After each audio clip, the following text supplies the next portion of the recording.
इस वीडियो में हम बात कर रहे हैं प्राचीन भारत की एंशिएंट हिस्ट्री। बहुत ही इंपॉर्टेंट लेक्चर है। बहुत से स्टूडेंट को कंफ्यूजन होता है इस टॉपिक में। मैंने बहुत अच्छे से सिंप्लीफाई किया इस टॉपिक को।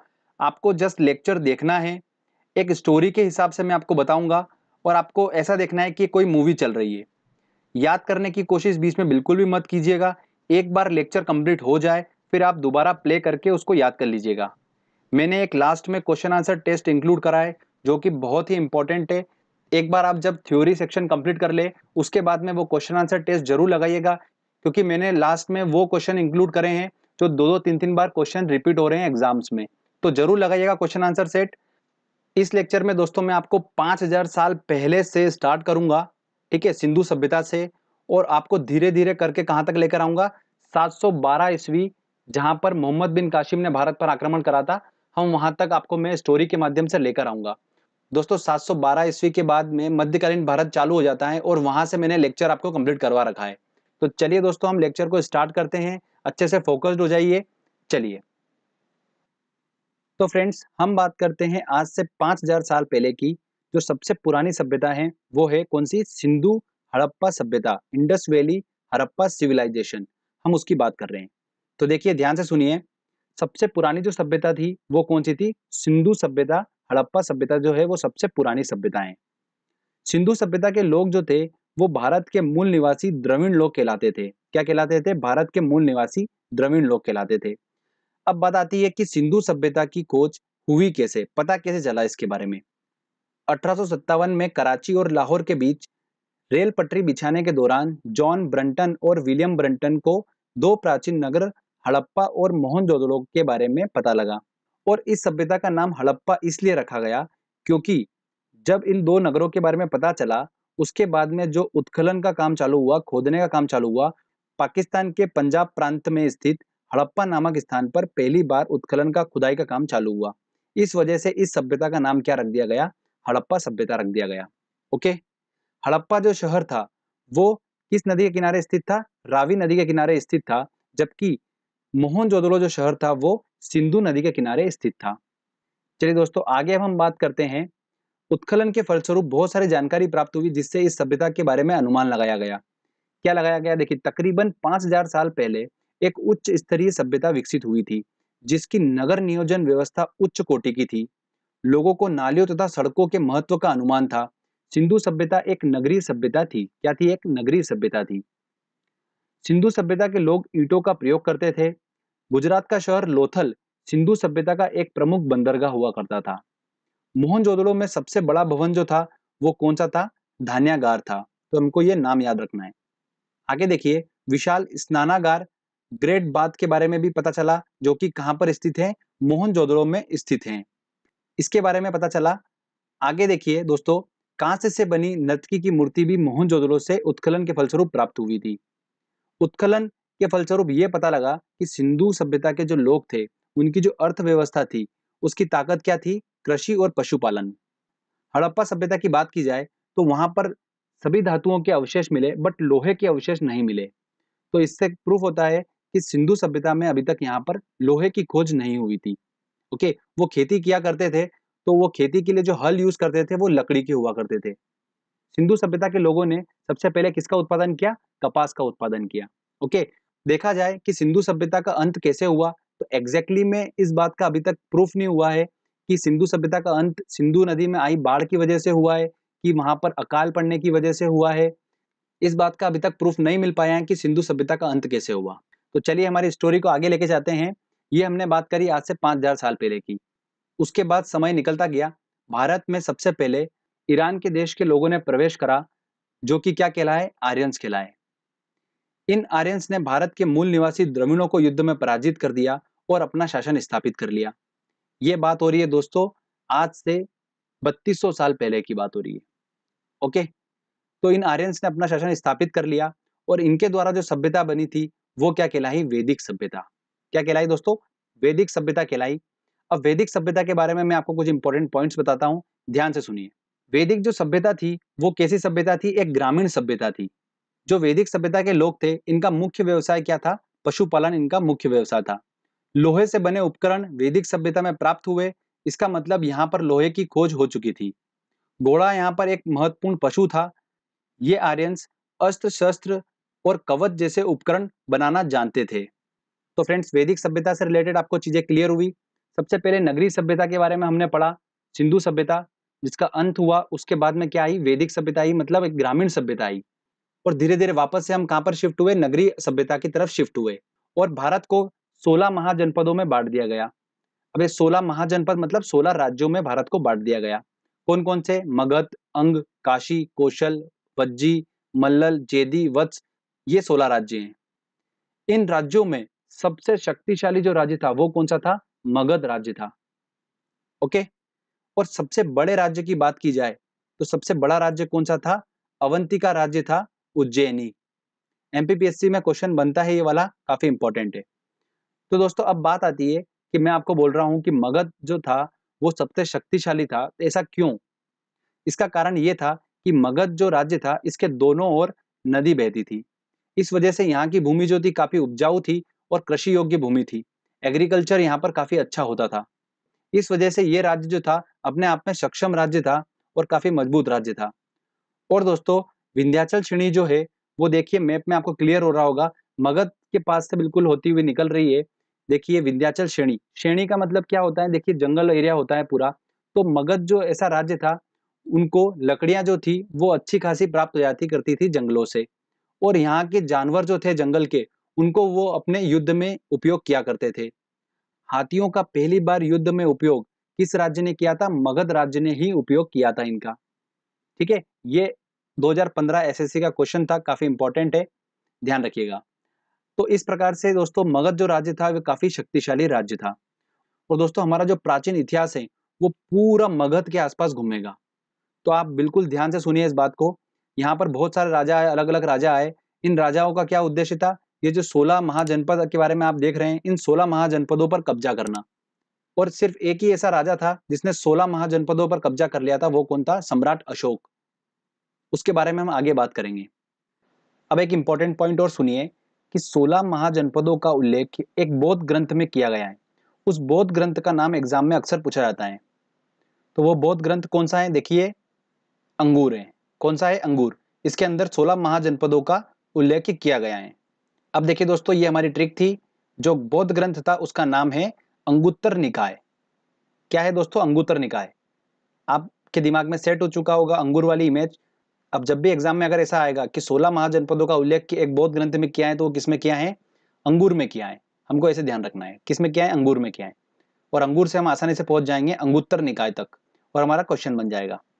अब बात करते हैं दोस्तों हम मगध महाजनपद की, कि कौन कौन से राजवंश यहाँ पर आए, किन किन राजाओं ने राज करा, वो सारा हम डिस्कस करेंगे। ठीक है, और कौन कौन से वंश इंपॉर्टेंट है जिनसे क्वेश्चंस बनते हैं वो भी मैं आपको बताऊंगा। तो देखिए मगध महाजनपद की प्रारंभिक जानकारी जो मिलती है वो कहां से मिलती है, महाभारत से मिलती है। और मगध की सबसे पहली प्राचीन राजधानी जो थी वो कौन थी, गिरिब्रज थी, राजगृह थी। क्या थी, गिरिब्रज राजगृह थी मगध की सबसे प्राचीन राजधानी। मगध पर सबसे पहले बिंबसार आए। बिंबसार ने हर्यक वंश की स्थापना करी। किसकी करी, हर्यक वंश की स्थापना करी। उसके बाद में शिशुनाग आया, उसने नाग वंश की स्थापना करी। उसके बाद महापद्मानंद आए, उसने नंद वंश की स्थापना करी। और इसी नंद वंश का अंतिम शासक जो था घनानंद, उसको चंद्रगुप्त मौर्य ने अपने गुरु चाणक्य की सहायता से युद्ध में पराजित कर दिया था। और चंद्रगुप्त मौर्य ने मौर्य वंश की स्थापना कर दी थी। तो दोस्तों ये हमारा पहला फेज है। इसके बाद और भी वंश आए हैं, हम उनको थोड़ा बाद में डिस्कस करेंगे। सबसे पहले हम इन चारों को डिस्कस करेंगे। ओके, इन चारों वंश में सबसे इंपॉर्टेंट है मौर्य वंश। मौर्य वंश से काफी ज्यादा क्वेश्चंस बनते हैं, बट हम इन 3 वंशों को भी कवर करेंगे, जिसमें हर्यक वंश और नंद वंश से भी एग्जाम में क्वेश्चंस देखने को मिलते हैं। नाग वंश से आपको बस इतना याद रखना है कि नाग वंश के संस्थापक कौन थे, शिशुनाग थे। क्लियर। चलिए अब मैं आपको हर्यक वंश और नंद वंश के बारे में कुछ इंपॉर्टेंट पॉइंट बता देता हूं। उसके बाद में हम स्टार्ट करेंगे चंद्रगुप्त मौर्य, मतलब मौर्य वंश से स्टार्ट करेंगे। देखिए बिंबसार ने हर्यक वंश की स्थापना करी मगध पर सबसे पहले। तो बिंबसार जो था वो बौद्ध धर्म का अनुयायी था। किसका था, बौद्ध धर्म का अनुयायी था। इसकी मृत्यु उसके पुत्र अजात शत्रु ने कर दी थी। और इस अजात शत्रु की मृत्यु उद्दायन इसके पुत्र ने की थी। और इसी उद्दायन ने, ध्यान रखिएगा इंपॉर्टेंट क्वेश्चन है, गंगा और सोन नदी के संगम पर पाटलिपुत्र नगर की स्थापना करी थी? किसने? इस उद्दाइन ने। बीपीएससी एग्जाम में, बिहार पीएससी के एग्जाम में क्वेश्चन पूछा जाता है, ये काफी इंपॉर्टेंट क्वेश्चन है। इसके बाद कौन सा वंश आया था? नाग वंश आया था, जिसकी स्थापना शिशुनाग ने करी थी। उससे हमको बस संस्थापक का नाम याद करना है। उसके बाद कौन सा वंश आया था? नंद वंश आया था। तो चलिए हम बात करते हैं नंद वंश की। इसकी स्थापना किसने करी थी? महापद्मानंद ने करी थी। और नंद वंश के समय में मेसोदोनिया के सरदार सिकंदर ने भारत पर आक्रमण किया। सिकंदर ने पौरव राजा पोरस के साथ में झेलम नदी के किनारे युद्ध लड़ा था और इसमें सिकंदर ने राजा पोरस को हरा दिया था। और ये युद्ध किस नाम से जाना गया? हाइडे स्पिन के युद्ध के नाम से जाना गया। ये काफी इंपॉर्टेंट है। इसकी मृत्यु जो थी सिकंदर की, वो ज्वर की वजह से बेबीलोन में हो गई थी। कहां पर हुई थी? बेबीलोन में। अंतिम शासक जो था नंद वंश का, वो कौन था? घनानंद था। और इसी घनानंद को चंद्रगुप्त मौर्य ने अपने गुरु चाणक्य की सहायता से युद्ध में पराजित कर दिया था और मगध पर मौर्य वंश की स्थापना कर दी थी। तो चलिए अब हम बात करते हैं मौर्य वंश की। तो देखिए काफी इंपॉर्टेंट है मौर्य वंश, यहाँ से काफी क्वेश्चंस बनते हैं, तो ध्यान से सुनिए बिल्कुल एक एक बात। इस वंश का संस्थापक कौन था? चंद्रगुप्त मौर्य था। इसके गुरु का नाम क्या था? चाणक्य था। चाणक्य का वास्तविक नाम क्या था? विष्णुगुप्त और कौटिल्य था। इसने अर्थशास्त्र नामक पुस्तक लिखी है। किसने? चाणक्य ने। और इस पुस्तक में राजनीतिक संबंधी बातों का उल्लेख किया गया है। मौर्य वंश की प्रचलित मुद्रा जो रही थी वो क्या रही थी? पण रही थी। चंद्रगुप्त मौर्य के शासनकाल में सिकंदर के सेनापति सेल्यूकस निकेटर ने आक्रमण किया था और इस सेल्यूकस निकेटर के राजपूत का नाम क्या था? मेगस्थनीस था। ये काफी इंपॉर्टेंट क्वेश्चन है, पूछा जाता है कि मौर्य वंश के राजपूत का नाम क्या था? तो मेगस्थनीस था। ओके। और इस मेगस्थनीस ने इंडिका नामक पुस्तक लिखी थी। क्या लिखी थी? इंडिका नामक पुस्तक इसने लिखी थी। और इस चंद्रगुप्त मौर्य ने यूनानियों का अंत कर दिया था। आगे बात करते हैं हम। सेल्यूकस निकेटर की पुत्री कार्नेलिया के साथ में चंद्रगुप्त मौर्य ने विवाह किया था और इसने भारत के 8 महाजनपदों पर कब्जा किया था। किसने? चंद्रगुप्त मौर्य ने। चंद्रगुप्त मौर्य ने अपने जीवन के अंतिम समय में जैन धर्म को स्वीकार किया था और इसकी मृत्यु कहां पर हो गई थी? श्रवण बेलगोला में उपवास के दौरान इसकी मृत्यु हो गई थी। इसके बाद में मौर्य वंश का अगला शासक कौन बना? बिंदुसार बना। तो चलिए बिंदुसार की बात करते हैं हम अब। पुराणों में बिंदुसार को अमित्रघात, वारीसार, भद्रसार के नाम से जानते हैं। किस नाम से? अमित्रघात, वारीसार, भद्रसार के नाम से जानते हैं। बिंदुसार जैन धर्म का अनुयायी था। बिंदुसार के शासनकाल में तक्षशिला में विद्रोह हुआ था और बिंदुसार ने अपने पुत्र अशोक को विद्रोह दबाने के लिए भेजा था। अशोक ने न केवल विद्रोह को शांत किया था बल्कि वहां की प्रजा का प्रेम और विश्वास भी जीत लिया था। बिंदुसार ने भारत के 10 महाजनपदों पर राज किया था। इसके बाद अशोक अगला शासक बना मौर्य वंश का। अशोक की बात करते हैं। देखिए ये सबसे सक्सेसफुल शासक था जिसने ऑलमोस्ट सारे जनपदों को जीत लिया था अशोक ने। तो देखिए बात करते हैं अशोक की। पूरे मौर्य वंश में अशोक सबसे महाप्रतापी शासक था। इसके शासनकाल में शिलालेखों का प्रचलन बढ़ा था। इन शिलालेखों की खोज सबसे पहले 1750 में फेन थेलर ने की थी और सबसे पहले 1837 में इसको जेम्स प्रिसेप ने इन शिलालेखों को पढ़ा था। तो खोज किसने करी थी? फेन थेलर ने की थी। और सबसे पहले इन शिलालेखों को पढ़ा किसने था? जेम्स प्रिसेप ने पढ़ा था। ठीक है, ये काफी इंपॉर्टेंट क्वेश्चन है। प्रारंभ में तो अशोक जैन धर्म का अनुयायी था, लेकिन बाद में कलिंग युद्ध में भारी मारकाट के बाद इसने शस्त्रों को त्याग दिया था और इसने गौतम बुद्ध के शिष्य उपगुप्त से बौद्ध धर्म की दीक्षा ली थी। इस वंश का अंतिम शासक कौन हुआ? वृद्धत हुआ। एक नोट ध्यान रखिएगा, स्पेशली अशोक जो था वो देवानाम प्रिय के नाम से विख्यात था। देवानाम प्रिय। तो फ्रेंड्स यहाँ पर हमारा ये मौर्य वंश खत्म होता है। इसके बाद में कौन सा वंश आया? चलिए मैं आपको बताता हूं। तो देखिए दोस्तों, हमने मौर्य वंश तक कंप्लीट कर लिया है। अब आगे बात करते हैं कि मौर्य वंश के बाद कौन सा वंश आया। तो देखिए मौर्य वंश का अंतिम शासक कौन था? वृद्धत था। इसको युद्ध में पराजित कर दिया पुष्यमित्र ने और शुंग वंश की स्थापना कर दी। शुंग वंश के बाद में वासुदेव आए। वासुदेव ने कर्ण वंश की स्थापना करी और उसके बाद सिमुक आया। सिमुक ने सातवाहक वंश की स्थापना करी और उसके बाद में इस सातवाहक वंश के अंतिम शासक सातकर्णी को युद्ध में पराजित करा श्रीगुप्त ने और गुप्त वंश की स्थापना कर दी। तो अब हमको क्या पढ़ना है दोस्तों? अगला इंपॉर्टेंट आ रहा है हमारा गुप्त वंश। तो देखिए दो हाईलाइटेड आपको दिख रहे होंगे, मौर्य वंश और गुप्त वंश। ये मौर्य वंश और गुप्त वंश दोनों बहुत ज्यादा इंपॉर्टेंट है, इनसे बहुत ज्यादा क्वेश्चंस बनते हैं। और जो शुंग वंश है, कर्ण वंश है और सातवाहक वंश है, इनके हमको संस्थापक के नाम याद करना है और इनका सीक्वेंस याद रखना है। ठीक है, इनके सीक्वेंस से और संस्थापक से क्वेश्चंस बनते हैं। तो शुंग वंश की स्थापना किसने करी? पुष्यमित्र ने करी। कण्व वंश की स्थापना किसने करी? वासुदेव ने। सातवाहन वंश की स्थापना किसने करी? सिमुक ने करी। ठीक है, और इसी सातवाहन वंश के अंतिम शासक सातकर्णी को युद्ध में पराजित करा श्रीगुप्त ने और गुप्त वंश की स्थापना कर दी। तो चलिए दोस्तों, हम अब बात करते हैं गुप्त वंश की। तो देखिए दोस्तों, श्रीगुप्त की बात करते हैं। श्रीगुप्त ने भारत के 6 महाजनपदों को जीता था। इसके बाद घटोत्कच आया और फिर चंद्रगुप्त प्रथम अगला शासक बना था। चंद्रगुप्त प्रथम आया। चंद्रगुप्त प्रथम ने लिच्छवी राजकुमारी देवी के साथ विवाह किया था। देखिए काफी इंपॉर्टेंट है, नाम याद रखिएगा, लिच्छवी राजकुमारी देवी के साथ विवाह किया था। इसी ने भारत में गुप्त संवत की स्थापना की थी। किसने? चंद्रगुप्त प्रथम ने। लिच्छवी राजकुमारी देवी का जो पुत्र था समुद्रगुप्त, वो चंद्रगुप्त प्रथम के बाद में अगला शासक बना। तो चलिए हम बात करते हैं अब समुद्रगुप्त की। समुद्रगुप्त संगीत प्रेमी था और इसने अपने सिक्कों पर वीणा बजाती हुई देवी की मूर्ति अंकित की थी। महापराक्रमी होने की वजह से इसे भारत देश का नेपोलियन कहा जाता था। किसको? समुद्रगुप्त को। इसके बाद में चंद्रगुप्त द्वितीय अगला शासक बना। चंद्रगुप्त द्वितीय जो था उसको किस नाम से जाना जाता था? विक्रमादित्य के नाम से भी जाना जाता है। यह भी एक महाप्रतापी शासक था। इसने भारत में शकों के आक्रमण को विफल कर दिया था। अब शकों के आक्रमण से आप क्या समझ रहे हैं? विदेशी आक्रमण को विफल कर दिया था। ओके, भारत के इतिहास में सबसे पहले चांदी के सिक्के चलाए थे, वो किसने चलाए थे? चंद्रगुप्त द्वितीय ने ही चलाए थे।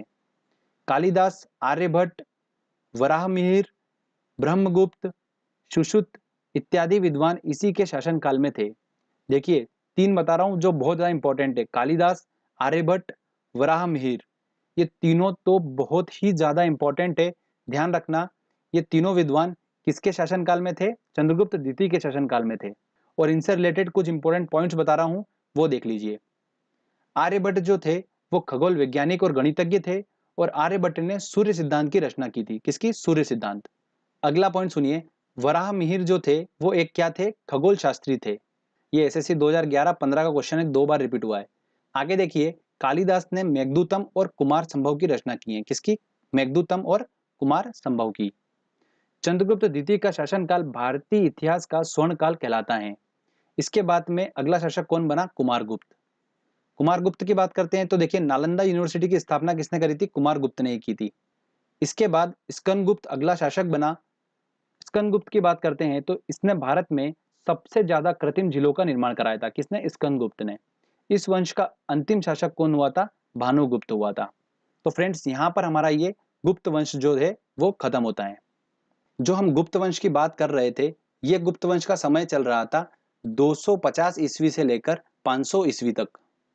तो हम 500 ईस्वी तक तो आ गए। अब देखिए इसके बाद हमारा एक छोटा सा सेक्शन बच रहा है। वो क्या बच रहा है? दक्षिण भारत के राजवंश, जैसे चालुक्य वंश, चोल वंश, ये सारे जो वंशज हैं, इन सबको हम, दक्षिण भारत के जितने भी राजवंश है, इनको हम एक सेपरेट लेक्चर में कवर करेंगे विद क्वेश्चन आंसर टेस्ट के साथ में। ओके, चलिए आगे हम बात करते हैं अब कुछ इंपॉर्टेंट पॉइंट्स की जो कि हमको पता होना चाहिए। भारत में वेदों की संख्या कितनी है? 4 है। वेद शब्द का मतलब क्या है? ज्ञान है। क्या है वेद शब्द का मतलब? ज्ञान। अब देखिए 4 जो वेद है वो कौन कौन से, हम उनको डिस्कस कर लेते हैं। ऋग्वेद, ये सबसे प्राचीनतम वेद है और इसे संस्कृत भाषा का जनक माना जाता है। किसको? ऋग्वेद को। गायत्री मंत्र की रचना ऋग्वेद से ही की गई है। इसमें 10 मंडल व 1028 सूक्त हैं। ये 1028 दिमाग में छप जाना चाहिए। ठीक है, साम्यवेद की बात करते हैं तो इसको भारतीय संगीत का जनक माना जाता है। साम्यवेद को भारतीय संगीत का जनक माना जाता है। अगला बात करते हैं हम यजुर्वेद की। इसमें कृष्ण की उपासना का उल्लेख मिलता है यजुर्वेद में। और सबसे लास्ट आता है अथर्ववेद। सबसे आधुनिकतम वेद जो है वो कौन सा है? अथर्ववेद है। और जादू टोना टोटका अथर्ववेद से ही लिया गया है। अगला पॉइंट आता है हमारा, राजतरंगिणी पुस्तक के लेखक का नाम क्या है? कल्हण है। यह पुस्तक कश्मीर के इतिहास से संबंधित है। चीनी यात्री ह्वेंगसान हर्षवर्धन के शासनकाल में आए थे, जबकि चीनी यात्री फाहियान चंद्रगुप्त द्वितीय के शासनकाल में आए थे। ये बहुत ही इंपॉर्टेंट पॉइंट है, ध्यान रखिएगा। अगर आपको याद करना है, देखिए हर्षवर्धन का ह और ह्वेंगसान का ह, ये दोनों मैच करेगा तो आप कंफ्यूज नहीं होंगे। और फाहियान जो है वो चंद्रगुप्त द्वितीय के शासनकाल में आया था। बहुत ही ज्यादा इंपॉर्टेंट है। भारत का आइंस्टीन किसे कहा गया है? नागार्जुन को कहा गया है। तो फ्रेंड्स यहाँ पर हमारा प्राचीन भारत का जो थ्योरी सेक्शन है वो कंप्लीट होता है। मैंने पूरी कोशिश करी है कि मैं स्टोरी के माध्यम से आपको पूरा समझाऊं। दोस्तों अब हमारे सिर्फ दो छोटे-छोटे टॉपिक रह जाते हैं। एक रह जाता है धार्मिक आंदोलन, जिसमें हम पढ़ेंगे बौद्ध धर्म, जैन धर्म को, और दूसरा हमारा रह जाता है दक्षिण भारत के राजवंश। ये दोनों टॉपिक बहुत जल्दी मैं अपलोड कर दूंगा, तो आप टेंशन बिल्कुल मत लीजिए। अभी जो हमने पढ़ा है अच्छे से, चलिए दोस्तों हम टेस्ट लगाते हैं और देखते हैं कि कितने क्वेश्चंस हम सॉल्व कर पा रहे हैं। बहुत ही इंपॉर्टेंट क्वेश्चंस मैंने इंक्लूड करे हैं, तो आप टेस्ट जरूर लगाइए। चलिए देखिए दोस्तों, हमारा पहला क्वेश्चन है, विशाल स्नानागार कहाँ मिला था? तो कहाँ पर मिला था? मोहनजोदड़ो में मिला था। तो आंसर क्या होगा? C answer. सिंधु घाटी के लोगों की एक महत्वपूर्ण रचना निम्नलिखित में से किसकी मूर्ति थी? तो कौन सी मूर्ति थी? नृत्य करती हुई बालिका। बी आंसर होगा। उस राज्य का नाम बताइए जिसने पहली बार युद्ध में हाथियों का इस्तेमाल किया था। तो किसने करा था? मगध राज्य ने करा था। तो क्या होगा आंसर? बी आंसर होगा। काफी इंपॉर्टेंट क्वेश्चन है। चलिए नेक्स्ट क्वेश्चन लेते हैं। सिंधु घाटी का बंदरगाह का क्या नाम था? तो बंदरगाह क्या नाम था? लोथल बंदरगाह। तो बी आंसर होगा। सिंधु अर्थव्यवस्था की ताकत थी, क्या थी सिंधु अर्थव्यवस्था की ताकत? कृषि थी। तो क्या आंसर होगा? ए आंसर होगा। सिंधु सभ्यता के घर किससे बनाए जाते थे? तो ईंटों से बनाए जाते थे, इसके साक्ष्य मिले थे। तो ए आंसर होगा। चलिए नेक्स्ट क्वेश्चन लेते हैं। हड़प्पा सभ्यता से अभी तक किस धातु की प्राप्ति नहीं हुई है? तो लोहे की प्राप्ति नहीं हुई। तो डी आंसर होगा। देखिए कथन ए बोल रहा है हड़प्पा तथा मोहनजोदड़ो अब विलुप्त हो गए हैं, ये बिल्कुल सही बात है। कथन आर बोल रहा है कि वे उत्खनन के दौरान प्रकट हुए, बिल्कुल सही। तो आर जो है वो ए की सही स्पष्टीकरण कर रहा है। तो देखिए ए और आर दोनों सही हैं। आर ए का सही स्पष्टीकरण कर रहा है, मतलब ए आंसर होगा। नेक्स्ट क्वेश्चन देखिए, प्रसिद्ध गायत्री मंत्र कहां से लिया गया है? तो कहां से लिया गया है? ऋग्वेद से लिया गया है। तो ए आंसर होगा। ठीक है, नेक्स्ट क्वेश्चन लेते हैं। किसकी सेना ने ग्रीक शासक सिकंदर के साथ झेलम नदी पर युद्ध लड़ा था? तो किसने लड़ा था? पोरस ने, राजा पोरस ने लड़ा था। तो क्या आंसर होगा? सी आंसर होगा। अगला क्वेश्चन देखिए, निम्नलिखित मगध के राजवंशों को क्रमानुसार अपने को जमाना है। देखिए नंद वंश, शिशुनाग वंश, मौर्य वंश और हर्यक वंश। सबसे पहले हर्यक वंश की स्थापना करी थी, उसके बाद शिशुनाग वंश, फिर नंद वंश और मौर्य वंश। तो 4 2 1 3, 4 2 1 3 मतलब बी आंसर होगा। ठीक है फ्रेंड्स, चलिए नेक्स्ट क्वेश्चन लेते हैं। बिंदुसार के शासन के दौरान अशांति कहां पर हुई थी? तो बिंदुसार के शासन के दौरान अशांति कहां पर हुई थी? तक्षशिला में हुई थी। उसके बाद बिंदुसार ने अशोक को वहां पर भेजा था। तो क्या होगा आंसर? ए आंसर होगा। चंद्रगुप्त मौर्य ने अपने अंतिम दिन कहां गुजारे थे? तो चंद्रगुप्त मौर्य ने अपने अंतिम दिन कहां गुजारे थे? श्रवण बेलगोला में गुजारे थे। डी आंसर होगा। देवानाम प्रिय के नाम से कौन विख्यात हैं? तो कौन विख्यात है? देखिए दोस्तों अशोक विख्यात था, मैंने आपको बताया था। तो क्या आंसर होगा इसका? बी आंसर होगा। चलिए नेक्स्ट क्वेश्चन लेते हैं हम। इंडिका किसने लिखी है? इंडिका पुस्तक किसने लिखी है? देखिए मेगास्थनीज ने लिखी है। तो क्या आंसर होगा? ए आंसर होगा। मौर्य दरबार में ग्रीस के राजदूत का क्या नाम था? तो क्या नाम था राजदूत का? नाम मेगास्थनीज था। अशोक ने किस बौद्ध साधु से प्रभावित होकर बौद्ध धर्म को अपनाया था? तो उसने उपगुप्त से शिक्षा ली थी, मतलब इसका आंसर क्या होगा? बी आंसर होगा। चलिए नेक्स्ट क्वेश्चन लेते हैं। अर्थशास्त्र के लेखक किसके समकालीन थे? तो देखिए अर्थशास्त्र के लेखक जो था वो कौन था? चाणक्य था। और चाणक्य जो था वो किसके समकालीन थे? चंद्रगुप्त मौर्य के। तो क्या आंसर होगा इसका? बी आंसर होगा। अगला क्वेश्चन है, किस प्रसिद्ध शासक को शिलालेखों का जनक कहा जाता है? तो किसको कहा जाता है? अशोक को कहा जाता है। एक बात और ध्यान रखिएगा, इन शिलालेखों को किस लिपि में लिखा गया है? ब्राह्मी लिपि में। ठीक है, ये भी हमको पॉइंट ध्यान रखना है। मौर्य वंश के तत्काल बाद किस वंश ने आकर राज किया था? तो मौर्य वंश के बाद कौन सा वंश आया था? देखिए दोस्तों शुंग वंश आया था उसके बाद में। उसके बाद आया था कौन सा? कर्ण वंश आया था। उसके बाद सातवाहक वंश आया था। तो आंसर क्या होगा इसका? बी आंसर होगा। ठीक है, इस सीक्वेंस से भी क्वेश्चंस पूछते हैं, इसलिए आप सीक्वेंस भी ध्यान रखिएगा। नेक्स्ट क्वेश्चन लेते हैं। विक्रमादित्य के नाम से जाना जाता है, किसको जाना जाता है? चंद्रगुप्त द्वितीय को जाना जाता है। लिच्छवी दोहित्र किसे कहते हैं? देखिए लिच्छवी दोहित्र किसे कहते हैं? देखिए लिच्छवी नामक राजकुमारी से किसने विवाह किया था? चंद्रगुप्त प्रथम ने किया था। और लिच्छवी राजकुमारी का जो पुत्र था वो कौन था? समुद्रगुप्त था। इसलिए समुद्रगुप्त को ही लिच्छवी दोहित्र के नाम से जाना जाता है। तो सी आंसर होगा। भारत देश का नेपोलियन किसे कहा जाता है? समुद्रगुप्त को कहा जाता है, तो सी आंसर होगा। चलिए नेक्स्ट क्वेश्चन लेते हैं। प्रसिद्ध चीनी यात्री फाहियान किसके शासनकाल के दौरान भारत आया था? तो फाहियान किसके शासनकाल के दौरान आया था? चंद्रगुप्त द्वितीय के शासनकाल के दौरान, तो डी आंसर होगा। मेघदूत के रचयिता कौन है? देखिए मेघदूत और कुमार संभव की रचना किसने करी थी? कालिदास ने करी थी, तो ए आंसर होगा। अगला क्वेश्चन देखिए, वराहमिहिर थे, वराहमिहिर कौन थे? एक खगोल शास्त्री थे, तो क्या आंसर होगा दोस्तों इसका? सी आंसर होगा। चलिए नेक्स्ट क्वेश्चन लेते हैं हम। ऋग्वैदिक आर्यों का मुख्य व्यवसाय क्या था? तो ऋग्वैदिक आर्यों का मुख्य व्यवसाय क्या था? पशुपालन था, तो बी आंसर होगा। निम्न में से कौन एक बौद्ध ग्रंथ 16 महाजनपदों का उल्लेख करता है? तो कौन करता है दोस्तों? अंगुत्तर निकाय करता है, तो इसका आंसर क्या होगा? ए आंसर होगा। मगध के किस राजा ने राज्य के लालच में अपने पिता की मृत्यु कर दी थी? तो किसने करी थी? अजात शत्रु ने करी थी। बिंबिसार की हत्या कर दी थी इसने, तो क्या आंसर होगा? बी आंसर होगा। चलिए नेक्स्ट क्वेश्चन लेते हैं। अशोक के शिलालेखों को पढ़ने वाला प्रथम अंग्रेज कौन था? तो पढ़ने वाला कौन था प्रथम अंग्रेज? देखिए खोज किसने करी थी? फेन थेलर ने करी थी, और पढ़ने वाला पहला कौन था? जेम्स प्रिसेप था, तो आंसर क्या होगा? सी आंसर होगा। ठीक है, तो कंफ्यूज मत होइएगा, काफी इंपॉर्टेंट क्वेश्चन है ये, एग्जाम में पूछा जाता है। तो फ्रेंड्स जो मैंने आपको ये क्वेश्चंस करवाए हैं, ये काफी इंपॉर्टेंट क्वेश्चन है सारे, बार बार एग्जाम में रिपीट हो जाते हैं क्वेश्चन ये। तो आई होप आपने सारे क्वेश्चन सॉल्व कर लिए होंगे। तो फ्रेंड्स हमने टॉपिक को पहले अच्छे से समझा, उसके बाद में हमने एक very important question answer test भी लगाया। तो फ्रेंड्स इस टॉपिक से हमारा एग्जाम में नंबर बिल्कुल पक्का है, आप बिल्कुल टेंशन मत लीजिए। जो जो हमने टॉपिक अच्छे से पढ़े हैं उनसे अगर क्वेश्चंस आएगा तो आप आसानी से क्वेश्चन को सॉल्व कर लेंगे। तो फ्रेंड्स अगर आपको वीडियो अच्छा लगा है तो जल्दी से इस वीडियो को लाइक करिए, दोस्तों के साथ शेयर करिए और कमेंट करके बताइए आपको वीडियो कैसा लगा। अगर आपने अभी तक चैनल को सब्सक्राइब नहीं करा है तो प्लीज़ चैनल को सब्सक्राइब कर लीजिए, क्योंकि इस तरीके के जब भी वीडियो मैं अपलोड करूँगा आपको उसका बेनिफिट मिलता रहेगा। मिलते हैं दोस्तों अगले वीडियो में। जय हिंद, जय भारत।